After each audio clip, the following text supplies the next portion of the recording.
नमस्ते दोस्तों, तो आज आपको एक बड़ी ही अचंभित एवं भयानक रहस्यमय कहानी सुनाऊंगी जिसमें आपको कुछ नई रहस्यमय बातें की जानकारी होगी। तो कृपा करके अभी चैनल को सब्सक्राइब कर ले। यह मेरा दूसरा नया चैनल है ताकि और भी रहस्यमय कहानी सबसे पहले आप तक पहुंचे। धन्यवाद। तो सुनिए।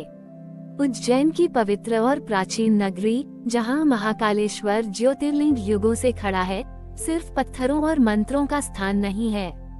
ये ज्ञान और रहस्य का एक अनंत सागर है, जहां समय की लहरों में अनगिनत कहानियां छिपी हुई हैं। इन कहानियों में से एक ऐसी है जो शायद ही कभी सुनाई जाती है, एक ऐसे अदृश्य संरक्षक की कहानी जो महाकाल के सबसे गहरे रहस्यों का प्रहरी है। ये बात उस समय की है जब उज्जैन में ज्ञान का एक विशाल केंद्र था। दूर दूर से विद्वान और ऋषि यहाँ ज्ञान प्राप्त करने आते थे। महाकाल मंदिर के भीतर एक गुप्त पुस्तकालय था, जिसके बारे में बहुत कम लोग जानते थे। इस पुस्तकालय में केवल आध्यात्मिक और अलौकिक ज्ञान से संबंधित ग्रंथ थे, जिनमें से कई ऐसे थे जो साधारण मनुष्यों की समझ से परे थे। इन ग्रंथों में सृष्टि के आरंभ, काल के रहस्यों और ब्रह्मांड के अदृश्य नियमों का वर्णन था। इस गुप्त पुस्तकालय का एक अदृश्य ग्रंथपाल था। कोई नहीं जानता था कि वह कौन था, वह कहां से आया था या उसका वास्तविक स्वरूप क्या था। पुजारियों और विद्वानों ने उसे कभी नहीं देखा, लेकिन वे उसकी उपस्थिति को हमेशा महसूस करते थे। वे जानते थे कि जब भी कोई नया महत्वपूर्ण ग्रंथ पुस्तकालय में लाया जाता, तो अगली सुबह वह पहले से ही सही क्रम में, धूल रहित और पूरी तरह सुरक्षित मिलता। कभी कभी जब कोई अत्यंत जटिल आध्यात्मिक प्रश्न उठता था, तो अगले ही दिन उस प्रश्न का उत्तर किसी प्राचीन ग्रंथ के खुले हुए पृष्ठ पर मिलता, जैसे किसी अदृश्य हाथ ने उसे खोला हो। समय बीतता गया और उज्जैन पर कई आक्रमण हुए। अनेकों बार मंदिरों और ज्ञान केंद्रों को लूटा गया और जलाया गया। लेकिन अद्भुत बात ये थी कि महाकाल मंदिर का वह गुप्त पुस्तकालय और उसके भीतर के ग्रंथ हमेशा सुरक्षित रहते थे। आक्रमणकारी मंदिरों को तोड़ते, खजाने लूटते, लेकिन वे कभी उस गुप्त कक्ष तक पहुंच ही नहीं पाते थे। यह ऐसा था जैसे एक अदृश्य शक्ति उन्हें वहां जाने से रोकती हो या उस कक्ष को उनकी आंखों से ओझल कर देती हो। एक बार एक विदेशी लुटेरा उज्जैन आया। वह केवल धन का लोभी नहीं था, बल्कि उसे प्राचीन ज्ञान और रहस्यों को नष्ट करने में भी आनंद आता था। उसने सुना था कि महाकाल मंदिर में कोई गुप्त पुस्तकालय है। अपनी क्रूर सेना के साथ वह मंदिर में घुस गया और तोड़फोड़ करने लगा। वह जानता था कि गुप्त द्वार कहीं दीवारों में छिपा है और वो उसे ढूंढने में लग गया। लुटेरे ने एक एक करके दीवारों को तोड़ना शुरू किया। जब वो उस दीवार के पास पहुंचा जहां गुप्त द्वार था, तो उसने देखा कि दीवार पर एक प्राचीन और अस्पष्ट शिलालेख बना हुआ है। शिलालेख इतना धुंधला था कि उसे पढ़ना असंभव था। लुटेरे ने अपने सैनिकों को उस दीवार को तोड़ने का आदेश दिया। जैसे ही सैनिकों ने दीवार पर कुल्हाड़ी चलाई, एक अजीब घटना घटी। हवा में एक अजीब सी कंपन हुई और लुटेरे को लगा जैसे कोई अदृश्य शक्ति उसे खींच रही हो। उसके हाथ से कुल्हाड़ी छूट गई और उसे अपने चारों ओर एक ठंडी, प्राचीन हवा का झोंका महसूस हुआ, जिसमें पुरानी किताबों की महक थी। अचानक उस दीवार पर ने शिलालेख के अक्षर चमकने लगे और लुटेरे ने स्पष्ट रूप से उन्हें अपनी आंखों के सामने बदलते हुए देखा। अक्षर किसी अज्ञात भाषा में थे, लेकिन लुटेरे को लगा जैसे वे सीधे उसके दिमाग में गूंज रहे हों, ज्ञान का अपमान करने वाले को काल निगल जाएगा। लुटेरा भयभीत होकर पीछे हट गया। उसे लगा जैसे अनगिनत अदृश्य आंखें उसे घूर रही हों। उसके सैनिकों ने भी अजीबोगरीब आवाजें सुनने का दावा किया, जैसे पन्ने पलटने की आवाज या प्राचीन भाषाओं में फुसफुसाहट। उन्हें लगा कि यह जगह शापित है। लुटेरा अपनी जान बचाकर भाग निकला और फिर कभी उज्जैन की ओर नहीं देखा। माना जाता है कि यह अदृश्य ग्रंथपाल ही था, जिसने अपनी शक्ति से उन ग्रंथों की रक्षा की। वो केवल एक संरक्षक नहीं, बल्कि जीवित ज्ञान का अवतार था, जो ग्रंथों के भीतर समाहित था और केवल आवश्यकता पड़ने पर ही प्रकट होता था। आज भी महाकाल मंदिर में कुछ पुराने पुजारी और सच्चे भक्त कभी कभी पुस्तकों की एक हल्की सी खुशबू महसूस करते हैं, भले ही आसपास कोई किताब न हो। कुछ लोगों ने ये भी दावा किया है कि रात में जब मंदिर के कपाट बंद होते हैं तो उन्हें एक धीमी, लयबद्ध सरसराहट की आवाज सुनाई देती है, जैसे कोई अदृश्य हाथ सदियों पुराने पन्ने पलट रहा हो। ये कहानी उज्जैन के महाकाल के एक और गहरे रहस्य को उजागर करती है कि यह स्थान सिर्फ पूजा का नहीं, बल्कि असीमित ज्ञान और कालातीत विद्या का भी केंद्र है।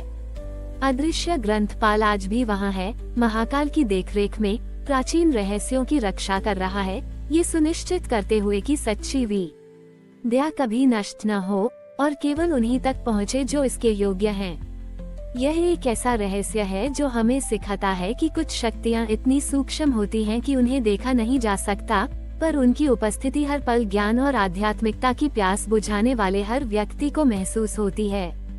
आज भी महाकाल मंदिर में कुछ पुराने पुजारी और सच्चे भक्त कभी कभी पुस्तकों की एक हल्की सी खुशबू महसूस करते हैं, भले ही आसपास कोई किताब न हो। कुछ लोगों ने ये भी दावा किया है कि रात में जब मंदिर के कपाट बंद होते हैं तो उन्हें एक धीमी, लयबद्ध सरसराहट की आवाज सुनाई देती है, जैसे कोई अदृश्य हाथ सदियों पुराने पन्ने पलट रहा हो। ये कहानी उज्जैन के महाकाल के एक और गहरे रहस्य को उजागर करती है कि यह स्थान सिर्फ पूजा का नहीं, बल्कि असीमित ज्ञान और कालातीत विद्या का भी केंद्र है। अदृश्य ग्रंथपाल आज भी वहाँ है, महाकाल की देखरेख में प्राचीन रहस्यों की रक्षा कर रहा है, ये सुनिश्चित करते हुए कि सच्ची विद्या कभी नष्ट न हो और केवल उन्हीं तक पहुँचे जो इसके योग्य हैं। यह एक ऐसा रहस्य है जो हमें सिखाता है कि कुछ शक्तियाँ इतनी सूक्ष्म होती हैं कि उन्हें देखा नहीं जा सकता, पर उनकी उपस्थिति हर पल ज्ञान और आध्यात्मिकता की प्यास बुझाने वाले हर व्यक्ति को महसूस होती है। वर्षों बीतते गए और अदृश्य ग्रंथपाल की कहानियाँ उज्जैन के लोकगीतों का हिस्सा बन गईं। कई बार जब कोई विद्वान किसी जटिल आध्यात्मिक पहेली में उलझ जाता था, तो वह महाकाल के मंदिर में आता और घंटों ध्यान करता।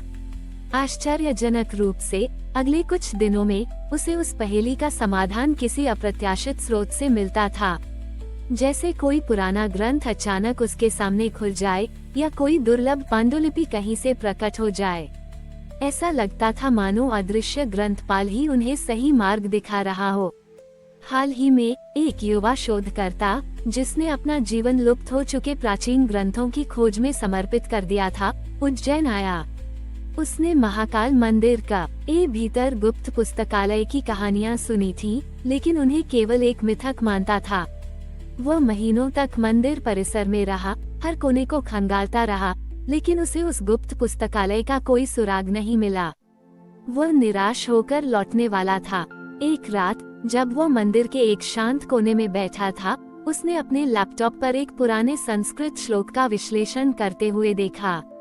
श्लोक इतना जटिल था कि उसका अर्थ समझ नहीं आ रहा था।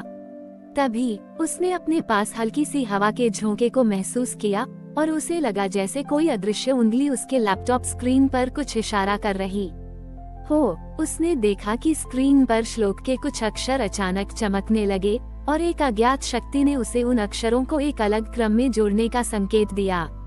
जब उसने वैसा किया तो श्लोक का अर्थ अचानक स्पष्ट हो गया। वह एक प्राचीन योगिक मुद्रा का वर्णन कर रहा था जो शरीर और मन को ब्रह्मांडीय ज्ञान से जोड़ती थी। ये वह बड़ी ही मुद्रा थी जिसका उल्लेख कई लुप्त ग्रंथों में होने की बात कही जाती थी। शोधकर्ता चकित रह गया। उसने तुरंत उस मुद्रा का अभ्यास किया और उसे अपने भीतर एक अविश्वसनीय शांति और स्पष्टता का अनुभव हुआ। वह समझ गया कि यह अदृश्य ग्रंथपाल का कार्य था, जिसने उसे उस ज्ञान तक पहुंचने में मदद की जिसकी वह तलाश कर रहा था। उसने कभी भी ग्रंथपाल को देखा नहीं, लेकिन उसे उसकी उपस्थिति का गहरा एहसास हुआ। ये कहानी हमें उस अनंत ज्ञान के बारे में बताती है जो महाकाल के चरणों में छिपा है। अदृश्य ग्रंथपाल केवल किताबों का संरक्षक नहीं है, वह स्वयं ज्ञान का एक जीवंत रूप है जो उन लोगों का मार्गदर्शन करता है जो सच्चे मन से विद्या की खोज में लगे हैं। उज्जैन का महाकाल मंदिर इसलिए सिर्फ एक धार्मिक स्थल नहीं है, ये ज्ञान और आध्यात्मिकता का एक शाश्वत विश्वविद्यालय है, जहां अदृश्य शक्तियां आज भी हमें ब्रह्मांड के गहरे रहस्यों की ओर ले जाती हैं। ये हमें याद दिलाता है कि सबसे बड़ा खजाना पत्थर और सोने में नहीं, बल्कि उन अदृश्य ज्ञान और उन अलौकिक शक्तियों में छिपा है जो हमारी समझ से परे हैं, पर जिनकी कृपा हर पल उज्जैन पर बरसती रहती है। आज भी महाकाल मंदिर में कुछ पुराने पुजारी और सच्चे भक्त कभी कभी पुस्तकों की एक हल्की सी खुशबू महसूस करते हैं, भले ही आसपास कोई किताब न हो। कुछ लोगों ने ये भी दावा किया है कि रात में जब मंदिर के कपाट बंद होते हैं तो उन्हें एक धीमी, लयबद्ध सरसराहट की आवाज सुनाई देती है, जैसे कोई अदृश्य हाथ सदियों पुराने पन्ने पलट रहा हो। ये कहानी उज्जैन के महाकाल के एक और गहरे रहस्य को उजागर करती है कि यह स्थान सिर्फ पूजा का नहीं, बल्कि असीमित ज्ञान और कालातीत विद्या का भी केंद्र है। अदृश्य ग्राम थपाल आज भी वहाँ है, महाकाल की देखरेख में प्राचीन रहस्यों की रक्षा कर रहा है, ये सुनिश्चित करते हुए कि सच्ची विद्या कभी नष्ट न हो और केवल उन्हीं तक पहुँचे जो इसके योग्य हैं। यह एक ऐसा रहस्य है जो हमें सिखाता है कि कुछ शक्तियाँ इतनी सूक्ष्म होती हैं कि उन्हें देखा नहीं जा सकता, पर उनकी उपस्थिति हर पल ज्ञान और आध्यात्मिकता की प्यास बुझाने वाले हर व्यक्ति को महसूस होती है। वर्षों बीतते गए और अदृश्य ग्रंथपाल की कहानियां उज्जैन के लोकगीतों का हिस्सा बन गईं। कई बार जब कोई विद्वान किसी जटिल आध्यात्मिक पहेली में उलझ जाता था, तो वह महाकाल के मंदिर में आता और घंटों ध्यान करता। आश्चर्यजनक रूप से अगले कुछ दिनों में उसे उस पहेली का समाधान किसी अप्रत्याशित स्रोत से मिलता था, जैसे कोई पुराना ग्रंथ अचानक उसके सामने खुल जाए या कोई दुर्लभ पांडुलिपि कहीं से प्रकट हो जाए। ऐसा लगता था मानो अदृश्य ग्रंथपाल ही उन्हें सही मार्ग दिखा रहा हो। हाल ही में एक युवा शोधकर्ता, जिसने अपना जीवन लुप्त हो चुके प्राचीन ग्रंथों की खोज में समर्पित कर दिया था, उज्जैन आया। उसने महाकाल मंदिर के भीतर गुप्त पुस्तकालय की कहानियां सुनी थी, लेकिन उन्हें केवल एक मिथक मानता था। वो महीनों तक मंदिर परिसर में रहा, हर कोने को खंगालता रहा, लेकिन उसे उस गुप्त पुस्तकालय का कोई सुराग नहीं मिला। वह निराश होकर लौटने वाला था। एक रात जब वो मंदिर के एक शांत कोने में बैठा था, उसने अपने लैपटॉप पर एक पुराने संस्कृत श्लोक का विश्लेषण करते हुए देखा। श्लोक इतना जटिल था कि उसका अर्थ समझ नहीं आ रहा था। तभी उसने अपने पास हल्की सी हवा के झोंके को महसूस किया और उसे लगा जैसे कोई अदृश्य उंगली उसके लैपटॉप स्क्रीन पर कुछ इशारा कर रही हो। उसने देखा कि स्क्रीन पर श्लोक के कुछ अक्षर अचानक चमकने लगे और एक अज्ञात शक्ति ने उसे उन अक्षरों को एक अलग क्रम में जोड़ने का संकेत दिया। जब उसने वैसा किया तो श्लोक का अर्थ अचानक स्पष्ट हो गया। वह एक प्राचीन योगिक मुद्रा का वर्णन कर रहा था जो शरीर और मन को ब्रह्मांडीय ज्ञान से जोड़ती थी। ये वही मुद्रा थी जिसका उल्लेख कई लुप्त ग्रंथों में होने की बात कही जाती थी। शोधकर्ता चकित रह गया। उसने तुरंत उस मुद्रा का अभ्यास किया और उसे अपने भीतर एक अविश्वसनीय शांति और स्पष्टता का अनुभव हुआ। वो समझ गया कि यह अदृश्य ग्रंथपाल का कार्य था। सने उसे उस ज्ञान तक पहुंचने में मदद की जिसकी वह तलाश कर रहा था। उसने कभी भी ग्रंथपाल को देखा नहीं, लेकिन उसे उसकी उपस्थिति का गहरा एहसास हुआ। ये कहानी हमें उस अनंत ज्ञान के बारे में बताती है जो महाकाल के चरणों में छिपा है। अदृश्य ग्रंथपाल केवल किताबों का संरक्षक नहीं है, वह स्वयं ज्ञान का एक जीवंत बड़ी ऊपर है जो उन लोगों का मार्गदर्शन करता है जो सच्चे मन से विद्या की खोज में लगे हैं। उज्जैन का महाकाल मंदिर इसलिए सिर्फ एक धार्मिक स्थल नहीं है, ये ज्ञान और आध्यात्मिकता का एक शाश्वत विश्वविद्यालय है, जहां अदृश्य शक्तियां आज भी हमें ब्रह्मांड के गहरे रहस्यों की ओर ले जाती हैं। मौन और अदृश्य ग्रंथपाल उज्जैन की उस आध्यात्मिक विरासत का प्रतीक है जो सदियों से जीवित है। वह न केवल ग्रंथों की रक्षा करता है, बल्कि यह भी सुनिश्चित करता है कि महाकाल का दिव्य ज्ञान सही समय पर सही व्यक्ति तक पहुँचे।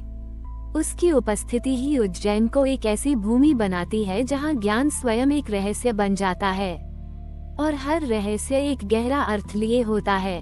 महाकाल के चरणों में बैठा यह अदृश्य संरक्षक उज्जैन की आत्मा में गहराई से समाया हुआ है, जो हमें ये याद दिलाता है कि सबसे बड़ा खजाना हमारी पहुंच से परे हो सकता है, लेकिन उसकी आभा हमेशा हमें आलोकित करती रहेगी।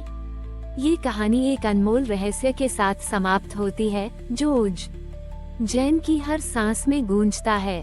हमारी और भी आध्यात्मिक एवं अनोखी कहानियाँ देखने के लिए हमारे चैनल पर जाए तथा धार्मिक एवं पौराणिक अनोखी कहानियाँ हमारे चैनल पर है, कृपया जाके देखें तथा हमारे चैनल को सब्सक्राइब करके रखें और वीडियो लाइक जरूर करें। धन्यवाद।